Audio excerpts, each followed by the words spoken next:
আচ্ছা এক কাজ কর, গাড়ির মালিক কি সামনে আছে? হ্যাঁ, বাইরে ওখানে বসে আছে। তো যাই বল 200 টাকা লাগবে, একটা বিয়ারিং লাগবে আর একটা জুট লাগবে। ঠিক আছে, তুই যাইনি আইজা। আচ্ছা ঠিক আছে। এই বিয়ারিংটা দেখে তো মনে হচ্ছে ভালোই আছে। আচ্ছা দেখি, ওই টাকা নিয়ে আসুক, তারপর কি করা যায়। ভাই 500 টাকা দেন, ঝুট আর একটা বিয়ারিং নিয়ে আসা লাগবে।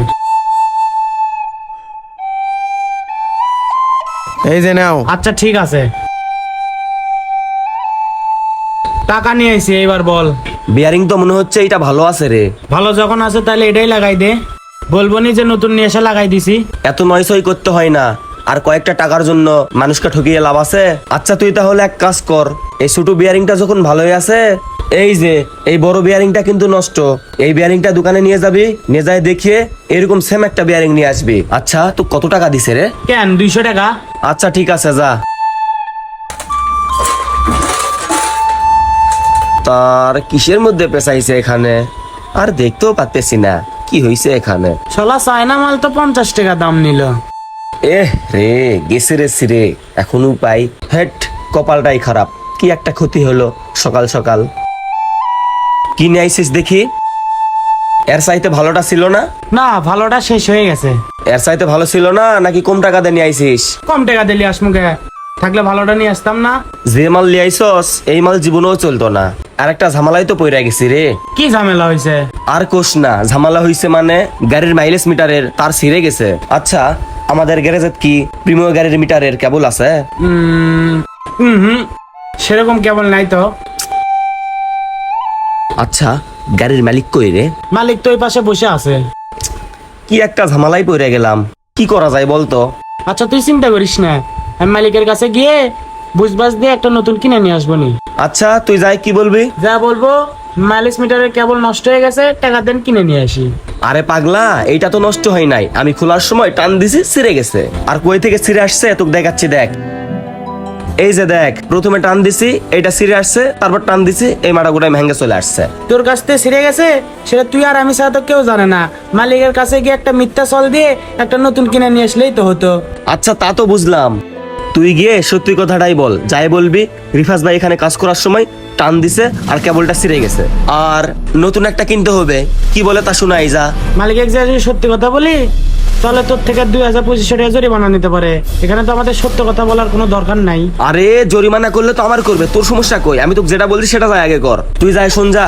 এই বেটা শোন, আমরা বেতনই পাই 5 থেকে 600 টাকা। তুই যদি মালিকের কাছে যাই সত্যি কথা বলিস তাহলে তোর তো 2 থেকে 2500 টাকা জরিমানা যাবে। তুই যদি জরিমানা দিস তাহলে আমাদের বেতন থাকবে? আচ্ছা শোন, তুই আসিস তোর 2 নাম্বারই নিয়ে, এইরকম করে কাজ করলে জীবনে ভালো কিছু করতে পারবি না। আচ্ছা তুই থাক, আমি মালিকের কাছে যাই, দেখি কি বলে। ভাই আসসালামু আলাইকুম। ওয়ালাইকুম আসসালাম। আসলে ভাই আপনার কাছে যে কারণে আসলাম, ভাই সমস্যা হয়েছে কি, এই মিটার কেবলের তার খোলার সময় টান দিছি, এই মাথা ভাঙ্গে চলে আসছে। তো এখন কি করবো কোন তো ভাই, কিছু তো বুঝতেছি না। আচ্ছা তাহলে ওই কেবলটা কিনতে কত টাকা লাগবে? এখন তো ভাই এটা আমার হাতেই ছিঁড়ে গেছে, আর এই কেবলটা কিনতে মনে হয় 1500 টাকা লাগবে ভাই। কি করছি আম, 1500 না? হ্যাঁ ওই রকমই লাগবে। হ্যাঁ ভাই 1500 টাকার মতো লাগবে। এখন কি করব ভাই বলেন? আচ্ছা নাও, ওটা ছিঁড়ে গেছে তো কি হয়েছে, ওটা তো নষ্ট হয়ে যেতেও পারতো, তুমি আর একটা নতুন কিনে নিয়ে আসো। এই যে নাও 1500 টাকা। আরে ভাই আমার হাতেই তো ছিঁড়ে গেছে ভাই। আরে কোনো ব্যাপার না, যাও। ঠিক আছে ভাই, আপনাকে অসংখ্য ধন্যবাদ ভাই, আমি তাহলে কাজ করি। আসসালামু আলাইকুম। ওয়ালাইকুম আসসালাম। আসি ভাই। আমার তো 1500 টাকা দিয়ে দিল, তুই 3000 টাকা তো বলতে পারতি। কেন? তুই 1500 আমি 1500 ভাগ করে নিতাম। তুই তো পাকা একটা ভাই। কিরে এটা তোর কোন ধরনের স্বভাব, মিথ্যা কথা বলার? কেন কেবল যে ছিঁড়ে গেছে আমি যাই যে সত্যি কথা বললাম, সত্যি কথা বলে কি আমাকে টাকা দিল না? মিথ্যা বলা লাগবে কি জন্য? এই যে তুই সত্যি কথা কইলি, উনি যদি কইতো কেবলটা ছিঁড়ে গেছে তোর টাকাতে কিনে নিয়ে আয়, তাহলে তোর টাকাটা যেত না। আচ্ছা তুই যায় যদি মিথ্যা কথা বলে টাকাটা নিয়ে আসতিস, তাহলে ওই লোকের সাথে বেইমানি হয়ে যেত না? আমরা চিটার হয়ে যাইতাম না? আমরা বাটপার হয়ে যাইতাম না? কি দরকার মানুষের সাথে বেইমানি করার? এই বেটা শোন, নিজে বাঁচলে বাপের নাম। লোকটা ভালো দেখে তোর টাকায় দিছে, লোকটা খারাপ হইলে তোর 12টা বাজাইতো। আচ্ছা লোকটা খারাপ হইলে কি হইতো? আমার পকেট থেকেই 1500 টাকা যাইতো, তো কি হইছে? তাও তো আমরা নিজেদের কাছে সৎ থাকতাম। আর আল্লাহ বলেছে কি ব্যবসা হালাল, সেভাবে সেজন্য হালাল ভাবে ব্যবসা করতে হবে। এই সিটারি বাটপারি করে ব্যবসা করে আমরা জীবনে উন্নতি করতে পারবো না। তাহলে তো ওই গাড়ির চাকা টাইট দিতে দিতেই জীবন শেষ। জীবনে আমরা বড় প্ল্যাটফর্ম এরকম তৈরি করা পারতাম না। এতদূর কিভাবে আসছি? ওই আল্লাহ আমাদের দিকে তাকাইছে, ভালো কাজ করে করে আজ এই গ্যারেজ দিছি। আর শোন, আমরা মোটর ডিপার্টমেন্টে কাজ করি, আর মানুষের এরকম ক্ষতি করে আমরা যে ভালো কিছু করবো পারবো না। কারণ এই ছোট একটা ক্ষতি করে আমরা দেখবি যে পরে কোনো কাজ করার সময় বড় একটা দুর্ঘটনা ঘটে যাবে।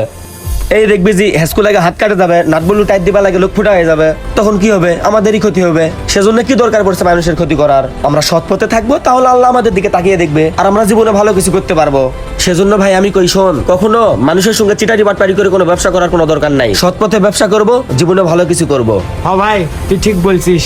আচ্ছা তুই তাহলে এক কাজ কর, ওই পার্সের দোকানে গিয়া এই কেবলের নমুনা দেখিয়া সেম টু সেম এরকম একটা কেবল নিয়ে আয়। এই যে টাকা নে, আর শোন, চায়না কেবল নিয়ে আসে, টাকা যেন আবার কাটিং দিস না, যা।